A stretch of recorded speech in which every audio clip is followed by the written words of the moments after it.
이드로의 조언이라는 제목으로 하나님 말씀 전하겠습니다.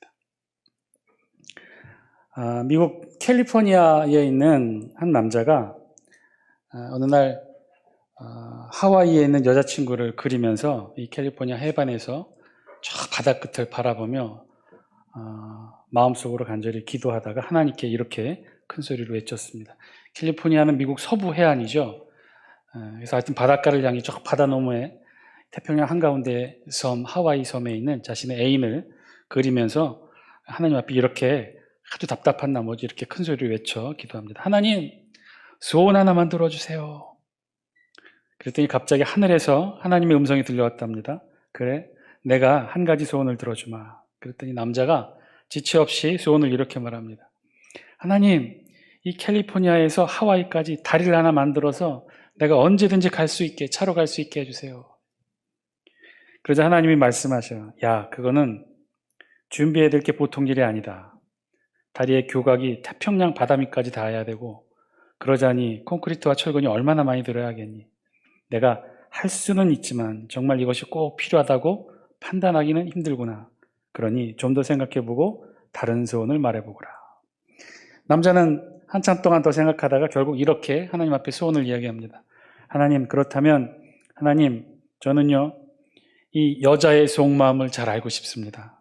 예를 들어 여자친구가 삐졌는데 내게 토라져서 말을 안 하고 있을 때 마음속에 어떻게 느끼고 뭘 생각하고 있는지, 그리고 왜 우는지, 여자친구가 아니 신경 쓰지 마라고 말할 때 그 말의 참뜻이 무엇인지, 그리고 어떻게 하면 여자친구를 정말로 행복하게 할 수 있는지 그 방법을 알려주세요. 그랬더니 하나님이 한숨을 쉬고는 이렇게 말씀하십니다. 하와이까지 가는 다리 4차선으로 만들어주랴 8차선으로 만들어주랴. 여자의 마음을 안다는 것이 바다 한가운데 다리를 놓는 것보다 더 어렵다는 것이기도 한데요. 그런데 한편으로는 이야기지만 유머지만 좀 부럽기도 합니다. 이렇게 하나님께 말하듯이 기도하고 또 하나님이 또 그 말하듯 기도하는 걸 또 다 들어주시고, 또 더욱 부러운 것은 하나님이 그런 하나님의 육성의 음성으로 직접적으로 이렇게 말씀하시고 그걸 또 알아듣는다는 것이 한편으로는 좀 부럽기도 합니다. 우리 사실 이 땅의 모든 그리스도인들의 로망 가운데 하나가 그거죠. 이 땅의 모든 그리스도인들이 가장 원하고 있는 게 뭐죠? 첫 번째는 물론 하늘나라 천국에 가는 것이고, 두 번째는 천국에 가기 전까지 이 세상에서 살아야 되는데, 그렇다면 이 세상에 살면서 하나님의 음성을 좀 직접적으로 들어보는 것. 우리 성경에 그토록 많은 신앙의 선배들이 하나님의 음성 들었다고 하는데 나도 좀 한번 들어보는 것. 이게 우리 이 땅을 살아가는 우리 그리스도인들의 로망이 아닐까 생각합니다. 제가 이렇게 생각하면 혹시 또 저를 안쓰럽게 쳐다보시는 분이 있을지도 몰라요. 야, 아니 목사가 얼마나 하나님의 음성을 듣지 못했으면 하나님의 음성을 듣는 게 로망이라고 말할까. 예, 맞아요. 사실 저도요, 제가 목사가 되기 전에는 그렇게 생각했답니다. 이 세상의 목사님들은 다 신령해서 늘 하나님과 직접 소통하고 있는 줄 알았죠. 실제로 우리 신학대학의 우리 교수님들 중에 딱 한 분이 영성, 이 기독교 영성 가르치시는 딱 한 분 교수님만 자기는 아침마다 새벽 기도 시간에 예수님과 직접 대화한다고 이런 말을 하시는 걸 제가 들었어요. 근데 딱 한 분이었고 나머지 분들은 그렇게 말씀하시는 분들을 보지도 못했을 뿐만 아니라 제가 목사가 되고 나서도 알았어요. 목사라고 해서 다 신령하고 하나님의 음성을 직접 듣고 소통하지는 않는다. 그런 사람들은, 그런 목사들은 참 보기 힘들다. 물론 그럼에도 불구하고 가끔 하나님의 음성을 직접 들었다고 하는 목사님들도 계시죠. 최근에 우리 그런 목사님을 뉴스를 통해서 알게 됐죠. 한번 잠깐 보여주실래요? 동영상 하나? 전광훈 목사가 한 보수단체 출범식에서 대한민국은 망한다는 하나님의 음성을 들었다고 말해서 또 파장을 일으켰습니다. 종교와 정치는 분리해야 한다는 반발과 항의까지 받았습니다. 류정화 기자. 본인이 한기총 회장을 맡은 건 하나님의 음성을 들었기 때문이라고도 주장했습니다. 대한민국 망한다. 이와 같은 음성을 제가 듣게 됐습니다. 그래서 듣게 계세요. 가만히 계세요. 나는 내 체험을 말하는 거예요. 잠시만요. 나가. 당신 나가. 국민통합위원회는 1236명이 중앙위원으로 참여했는데 전 목사의 이런 발언으로 첫날부터 소란이 벌어졌습니다. 2019년 12월 달에 있었던 JTBC 뉴스 보도 중에 한 부분이에요. 여러분 이 영상을 보고 보여주는 의도에 대해서 혹시 오해하지 않았으면 좋겠어요.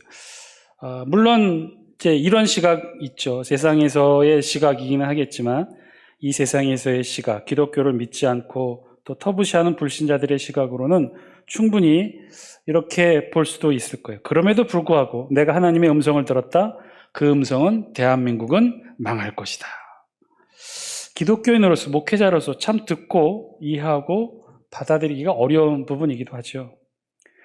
아니 정말 오해하지 않았으면 좋겠습니다. 그렇다고 하나님은 우리 인간에게 말씀하시지 않는다고 오해하지도 말았으면 좋겠어요. 아니 오히려 하나님은 말씀하시죠. 지금까지 꾸준히 말씀하셨죠. 창조시부터 지금 오늘에 이르기까지 하나님은 꾸준히 말씀하셨어요. 우리 성경에 보면 그 하나님의 음성들로 가득 차 있지 않습니까? 창조시 하나님이 제일 먼저 하셨던 말씀이 뭐예요? 보시기에 심히 좋았더라. 에덴 동산에서 그렇게 하나님이 하셨던 말씀이 뭐예요? 아담아 내가 어디에 있느냐. 지금까지 창조시부터 지금까지 하나님은요 끊임없이 이 땅에 있는 우리 인간들에게 말씀하셔요. 하나님은 그렇게 모든 인간들에게 말씀하셨어요. 그리고 이 땅에 우리 구약과 신약에 있는 모든 선지자들, 예언자들은요 그 하나님의 음성을 직접적으로 들었던 모든 이들이 하나님의 음성을 다 들었죠. 그 생생한 증언의 기록이 다 우리 성경에 있어요. 그러나 그럼에도 불구하고 누군가 하나님의 음성을 들었고 그 하나님의 음성을 서슴없이 사람들에게 말할 수 있는 것은 좀 더 다른 차원의 문제일 것이라는 생각이 듭니다. 하나님은 말씀하셨지만 혹시 내가 잘못 들은 것은 아닐까? 혹시 이 음성이 정말 하나님의 음성일까? 정말 하나님이 나에게 이렇게 말씀하신 것이 맞을까? 왜냐하면 하나님이 말씀하시는 방법과 우리 인간이 말하는 방법이 다르기 때문에 그렇죠. 그렇겠죠. 하늘의 하나님도 설마하니 우리네처럼 말씀하시겠습니까? 성부 하나님과 성자 하나님, 하늘에 계신 하나님과 우리 예수님이 또 천사들이 설마하니 하늘에서 우리네처럼 그렇게 말하지는 않겠죠. 하물며 그런 하나님께서 우리 인간에게 말씀하실 때도 지금 우리처럼 말씀하시지는 않을 겁니다. 말투라든지 사용하는 언어라든지 문화라든지 의식 수준이라든지 이런 게 차원이 다르겠죠. 그러나 100번 양보해서 지금의 우리처럼 하나님께서 말씀하신다고 가정해 봅시다. 하늘의 하나님께서 한국어를 쓰신다고 가정해 봅시다. 이 시대를 살아가는 우리와 같은 문화의식과 수준에서 사고하셔서 우리에게 말씀하신다고 가정합시다. 그러면 우리는 하나님의 말씀을 다 듣고 이해할 수 있을까요? 사실 우리는요 같은 한국어를 쓰고 같은 문화에 생활하고 같은 한솥밥을 먹는 같은 식구들의 이야기도 사실 다 이해하지 못하잖아요. 옆 사람이 말을 해도 이웃이 말을 해도 그 말 뜻을 여러분 100% 다 오해하지 않고 듣고 이해하십니까? 그렇지 않잖아요. 제가 전에도 말씀드렸다시피 집에서 제 별명이 뭐냐면요 뭐라고 해요. 뭐라고? 분명히 딸들하고 엄마하고 뭐라고 수덕수덕거리는 것 같은데 싱크대 쪽에서 뭐라고 얘기하는 것 같은데 나만 못 알아듣는 거죠. 그래서 늘 다시 쪼르르 가서 물어요. 야 뭐라고 그랬어? 뭐라고? 왜 나만 맨날 왜 앙따시켜? 어느 날 사오종이 이 거울을 보다가 자신의 모습을 보고 깜짝 놀랐답니다. 이 쭈글쭈글한 몸에 배만 툭 튀어나온 모습이 깜짝 놀라서 자신의 모습이지만 너무나 보기 싫었답니다. 그래서 사오종이 작심을 하고 헬스클럽에 다니기로 결심했어요. 그리고 그 후 1년 동안 열심히 운동해가지고 뱃살이 쏙 들어가고 멋진 몸매를 가지게 되었습니다. 그래서 이 멋진 몸매를 누군가에게 자랑하고 싶었어요. 그래서 어느 날 사오종은 맹구를 불러서 만났고 맹구에게 자신의 우통을 벗어 보이며 근육을 자랑했어요. 그런 사오종을 본 맹구가 부러워하며 이렇게 묻습니다. 야, 운동하냐? 그랬더니 사오종이 자신의 아래를 내려다보고는 짜증내며 이렇게 말했습니다. 아니, 쓰레빠인데.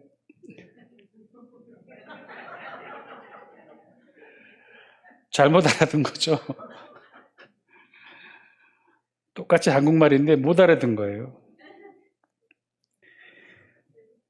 여러분이 웃으셔서 보너스 하나 더. 사오종이 수업 중에 떠들다가 선생님에게 들켜서 혼이 났어요. 선생님이 묻습니다. 야, 거기 맨 뒤 왜 필기 안 하고 뭐해? 그랬더니 사오정이 대답합니다. 안 보여서요. 그래? 네 눈이 몇인데? 예? 제 눈은 둘인데요. 아니 그거 말고 네 눈이 얼마냐고? 제 눈은 안 팔아요. 아니 네 눈이 얼마나 나쁘냐고? 선생님 제 눈은 좋다 나쁘다 하는 것이 아니에요. 우리 그토록 듣기를 소망하고 열망하는 하나님의 음성, 여러분 이쯤 되면요 들려도 문제가 될 것 같아요. 내가 제대로 들었는지, 이 뜻이 정말 맞는 것인지, 이 하나님의 음성이 진짜 뜻하는 것이 무엇인지, 진짜 하나님의 뜻이 무엇인지 진지하게 고민이 되겠죠. 대한민국이 망한다. 만약에, 정말 만약에 그런 하나님의 음성을 들었다면 그것이 진짜 무슨 뜻인지, 어떤 의미가 있고 이 시대에 우리에게 하나님이 주시는 뜻이 무엇인지 붙들고 골방으로가 기도해야 맞는 것이겠죠. 마스크 앞에 단상에 서서 매스컴 앞에서 이야기하는 것보다는. 자, 우리는 어떻게 하나님의 음성을 들을 수 있을까요? 아니 어떻게 우리는 하나님의 음성으로 제대로 들을 수 있을까요? 오늘 우리 본문은요 출애굽기 18장 두 번째 내용에 해당하는 본문인데요, 지난 시간에 이어서 모세의 장인 이드로의 이야기를 우리 성경이 기록해요. 13절부터 27절 끝까지 그 내용을 기록해 놓습니다. 자, 그렇게 놓고 보면요 모세가 모세의 장인 이드로와의 만남의 사건이 우리 성경, 특히 출애굽기 본문에 있어서는 꽤나 중요했던 사건이었던 것 같아요. 모세의 장인 이드로와의 만남의 사건을 1절부터 12절까지 그리고 13절부터 27절까지 커다란 두 부분으로 나누어 18장 전체를 다 기록해 놓은 것을 보면 꽤나 중요한 사건인 것 같아요. 우리 1절부터 12절까지 지난 시간 살펴본 내용은 어떤 것이었죠? 모세가 모세의 장인 이드로를 1년 만에 만나고는 기쁨에 겨워 그간에 있었던 일들을 막 모세의 장인 이드로 앞에 쏟아놓았다고 그랬죠.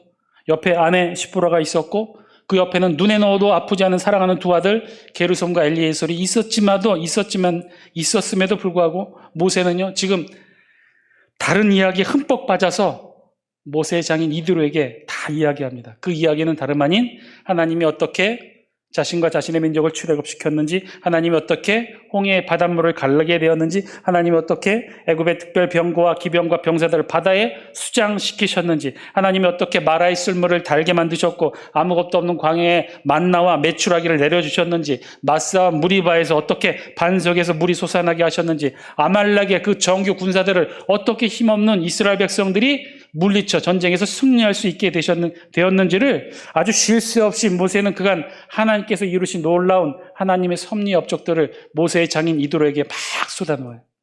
그런데 그 이야기를 다 들은 모세의 장인 이드로는 이제 알고 깨닫게 되죠. 이제 내가 알았도다.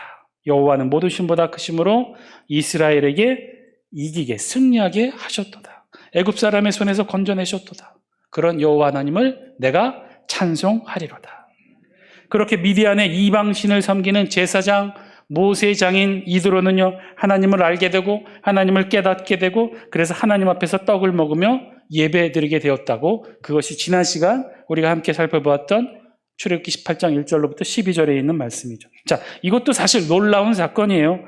알고 보면 너무나 놀라운 사건이에요. 이방신을 섬기는 미디안 제사장이 모세의 몇 마디 말로 회심하게 되고 하나님을 알게 되고 깨닫게 되고 그리고 심지어 하나님 앞에서 하나님을 고백하는 놀라운 영적 회심의 사건.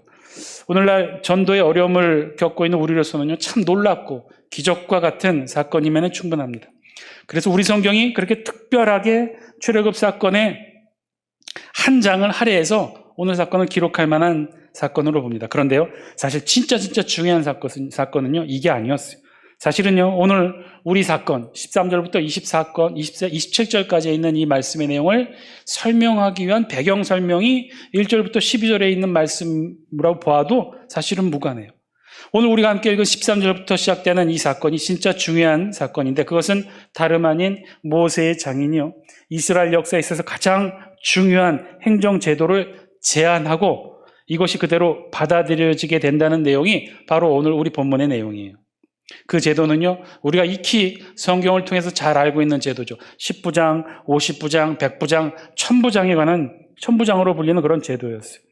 이 제도는요, 이때로부터 오늘 출애굽기 18장 이때로부터 시작해서 이스라엘 역사, 신구약 역사 전체를 걸쳐서, 아니 나중에는요 신약시대 이 로마 제국에까지도 계속해서 이어지고 있는 이스라엘 땅에 정착되는 중요한 행정제도가 돼요.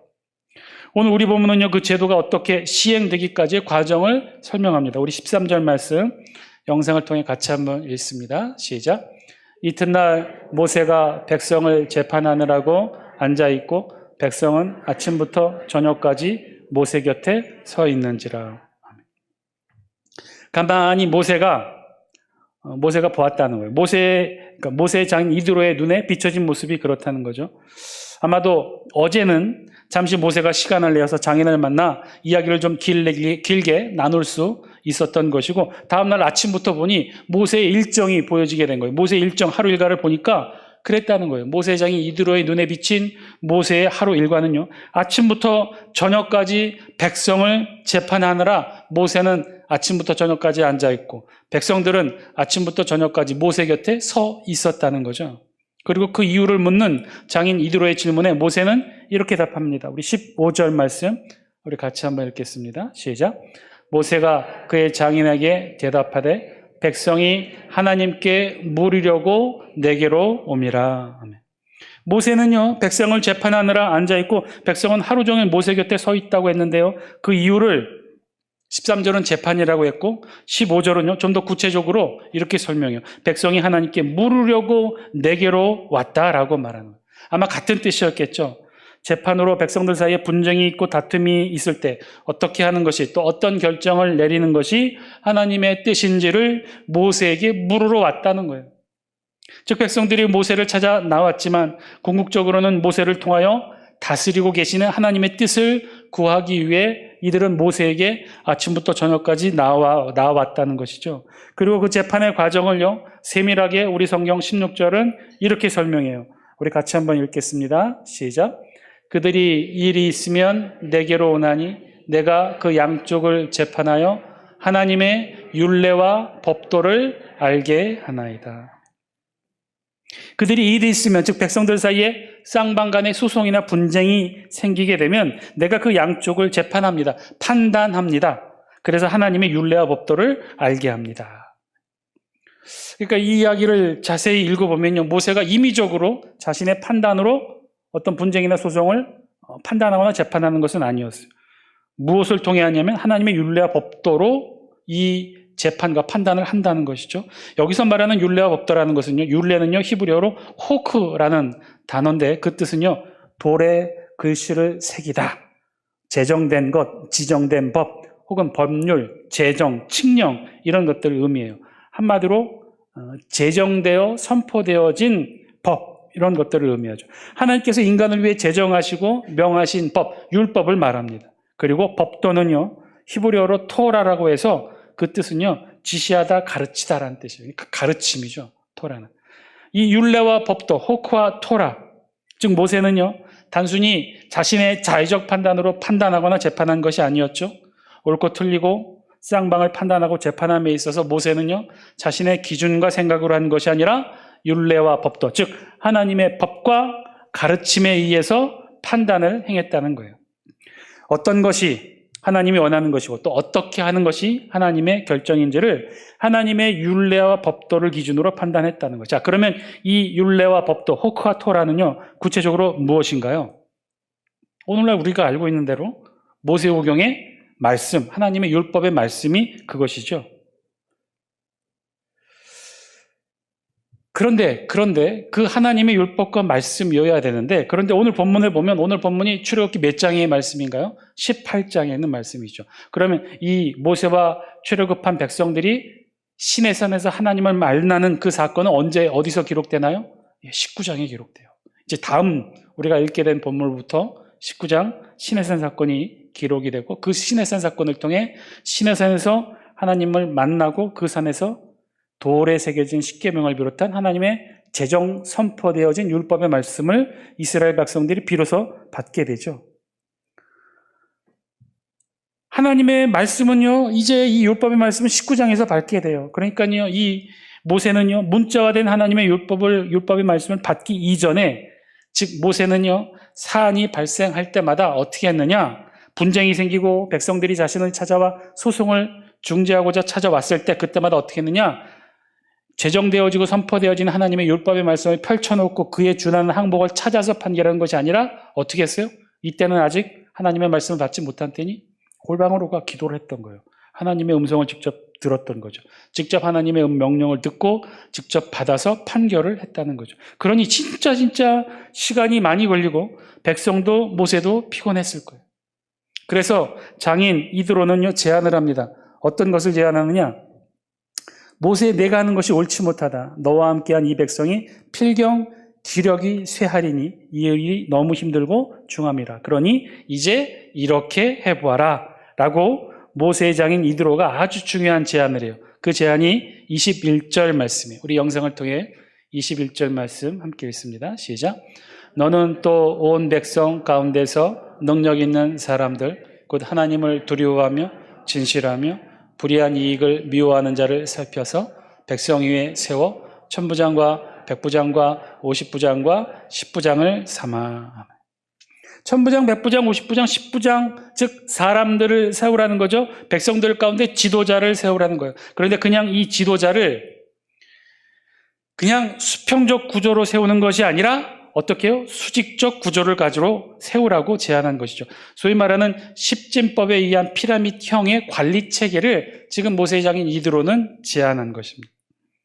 그래서 이 제도는요, 22절 말씀 한 줄 더 자세하게 설명하는데 우리 영상을 통해 같이 한번 읽습니다. 시작. 그들이 때를 따라 백성을 재판하게 하라.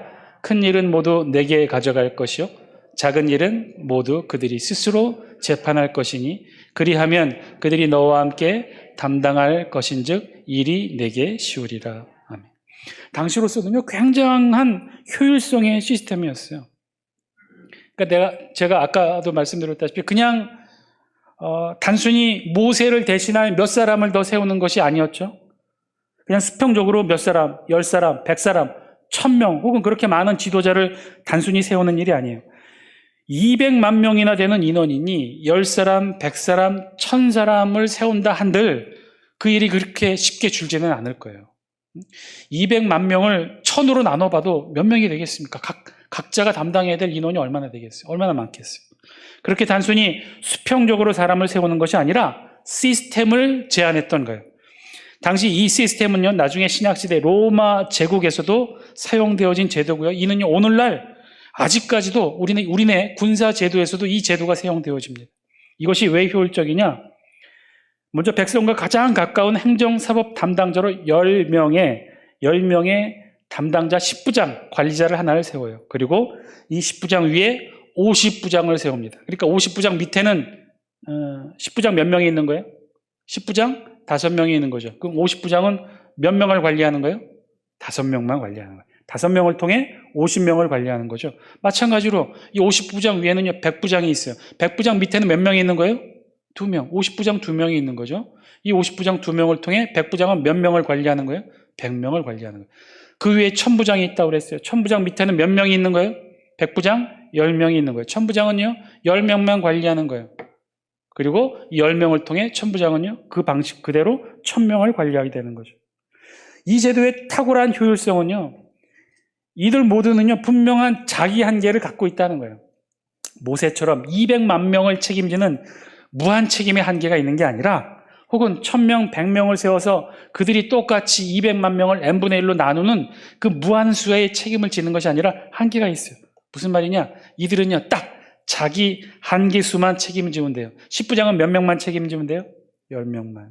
50부장은 몇 명만 책임지면 돼요? 10부장 5명만. 100부장은 몇 명만 책임지면 돼요? 제일 편해요. 50부장 2명만.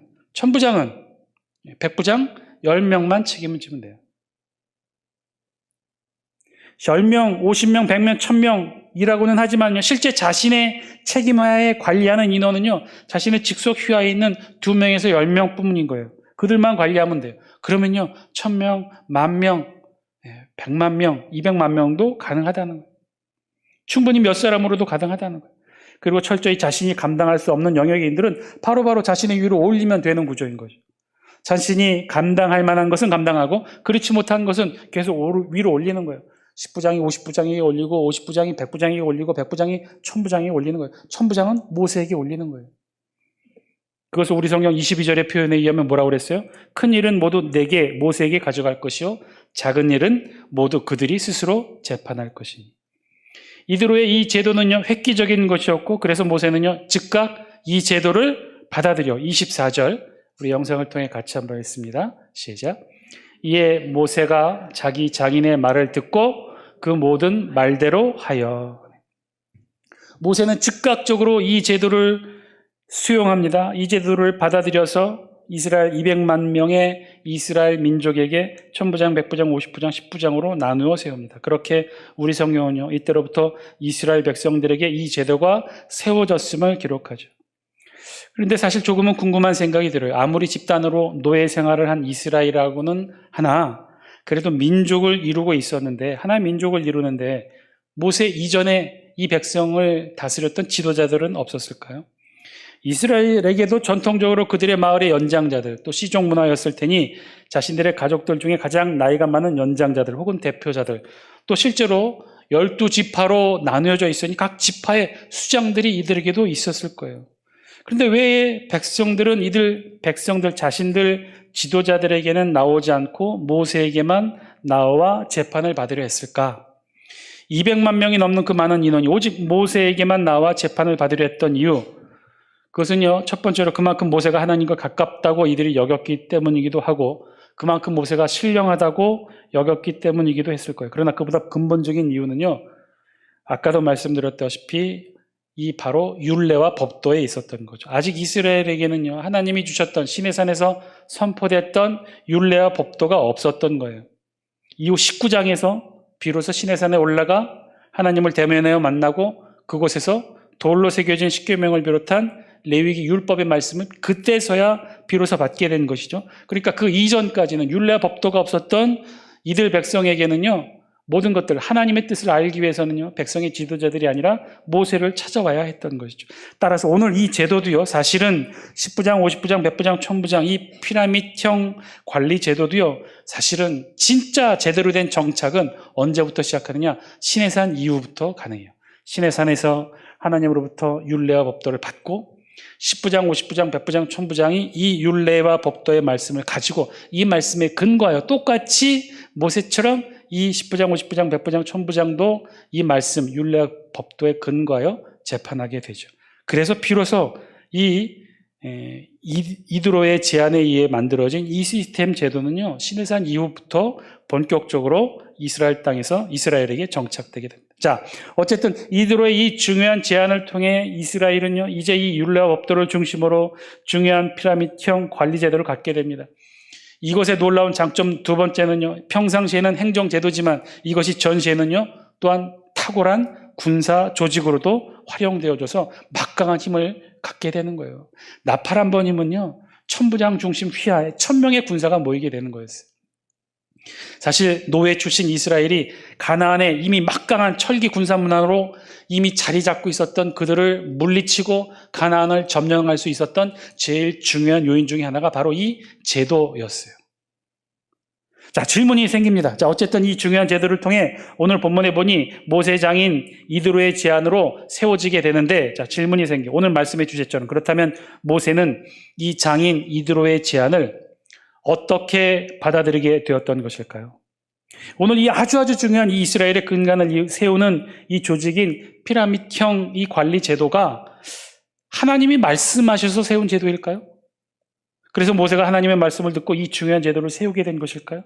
아니요. 모세는요, 하나님으로부터 이 제도를 들은 게 아니었어요. 모세의 장인으로부터 이 제안을 받아들여 이스라엘의 중요한 제도로 세우게 됩니다. 자, 그렇다면 모세는요, 이 제도를 어떻게 어떤 근거로, 이드로의 제안을 어떻게 어떤 근거로 이스라엘의 중요한 제도로 세우는데 결정하게 되었을까요?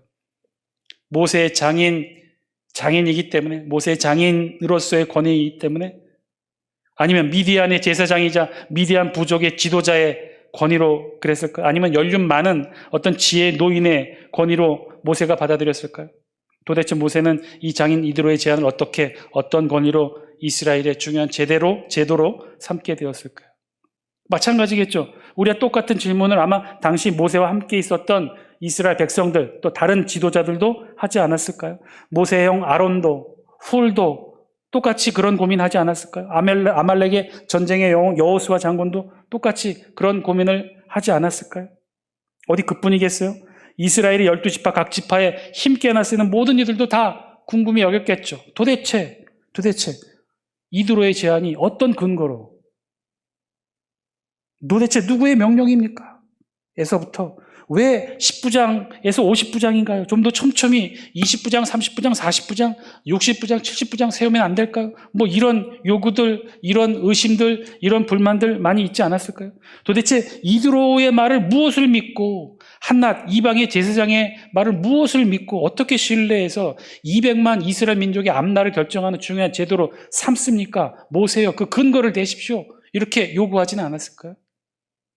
온갖 말들이 있지 않았을까요? 그 온갖 질문들 속에, 온갖 말들 속에 모세는 정작 장인 이드로의 제안을 어떻게 받아들였을까? 나중에 이 조직 체계는요, 시내산에서 하나님께로부터 받은 율법의 말씀이 주어짐으로 진짜 이스라엘의 뼈대를 이루는 중요한 조직의 근간이 됩니다. 이 조직의 진짜 하나님의 율례와 법도의 말씀이 세워지게 되는 것이죠. 10부장, 50부장, 100부장, 1000부장의 손에 하나님의 말씀이 쥐어지게 될 때 그들은 이 법도, 하나님의 말씀을 펼쳐보고 판단함으로 인해 이스라엘 백성들을 재판하고 판단하는 중요한 조직과 체계를 이루게 됩니다. 그랬죠. 결국 모세의 장인 이드로의 제안으로 만드는 이 조직 체계에 하나님의 율법의 말씀이 담기게 돼요. 자, 그러면 모세는요, 무엇을 근거로 이 이드로의 제안을 받아들였던 것일까요? 이 중요한 제도를 받아들였던 것일까요? 이 중요한 제도에 어떻게 하나님의 말씀을 담게 되었던 것일까요? 모세는요, 이드로의 제안을 하나님의 말씀으로 받아들였던 거죠.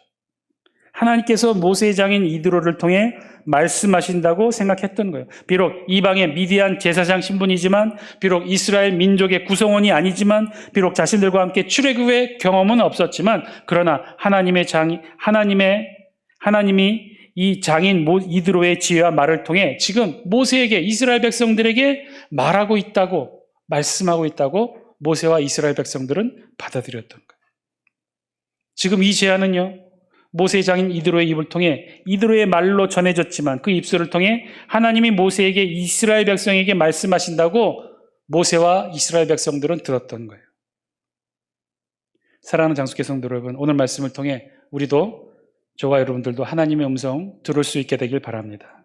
하나님의 음성, 그것 우리는 어떻게 들을 수 있을까요? 어느 교회 집사님이 간증 중에 이런 간증을 했답니다. 저는 하나님의 음성을 육성으로 듣지는 못합니다. 그런데도 어떤 때는 하나님의 음성을 들었다고 말할 때, 확신할 때가 있습니다. 그때는 이런 때입니다. 예를 들어 제가 어떤 일을 하면서 집에서 방을 막 어지러 놓고 있었는데 정리정돈을 좋아하는 아내가 방문을 열어보고는 한숨을 쉬고 나갔다면 아내는 말 한마디 안 했겠지만 방 좀 치워요 라고 말하는 것을 저는 그 순간 아내의 한숨을 통해 들었던 것이죠. 아내의 마음을 깨닫는 것이 곧 아내의 음성을 듣는 것이죠. 곧 육성으로만 들어야 상대방이 하려는 말을 듣는 것은 아닙니다. 얼굴 표정 하나에서도 그 사람의 말을 들을 수가 있어요. 어떤 때는 그 사람 생각만 해도 그가 하려는 말이 떠오릅니다. 그것은 내가 그 사람과 얼마나 가까이 지내느냐에 따라, 또 반대로 그가 얼마나 내 마음을 알아주느냐에 따라 더 자주 친숙하게 우리는 상대의 말을 말이 아닌, 그러나 말을 통해 들을 수 있습니다. 여러분, 우리는 어떻게 하나님의 음성을 들을 수 있는 것일까요? 우리는 어떻게 하나님의 말씀을 들을 수 있는 것일까요? 하나님은요, 지금도 말씀하셔요. 태초부터 지금까지 우리에게, 저와 여러분들에게도 말씀하셔요. 보시기에 좋았다라, 아담아 아담아 하면서 목 놓아 지금도 우리를 부르고 계셔요. 그리고 우리가 무엇을 하고 무엇을 결정해야 되는지, 어떻게 이 세상을 하나님의 뜻대로 살아가기를 원하시는지 지금도요, 하나님은 저와 여러분 각자에게 말씀하시는 줄 믿습니다. 단지 우리가 그것을 듣지 못하는 것이겠죠. 아니, 더 다양한 방식으로 말씀하시는 하나님의 음성을 우리가 못 알아듣고 있는 것이죠. 하나님의 음성, 하나님의 음성으로 듣게 되는 것, 하나님의 음성을 하나님의 음성답게 들을 수 있는 것, 하나님의 음성을 하나님의 뜻으로 제대로 이해하고 파악하고 깨닫는 것, 하나님과 우리가 얼마나 가까이 지내느냐, 우리가 하나님의 마음을 얼마나 이해하고 깨닫고 살피느냐, 하나님이 우리를 얼마나 사랑하시고 우리와 함께 하시느냐, 그 밀접도, 친숙함에 달려있다는 것이겠죠. 오늘 이 저녁 저와 여러분들의 기도의 제목이 되길 바랍니다. 지금도 말씀하시는 하나님의 음성을 저와 여러분들이 들을 수 있도록 이 저녁 저와 여러분들 함께 기도하시기 바랍니다.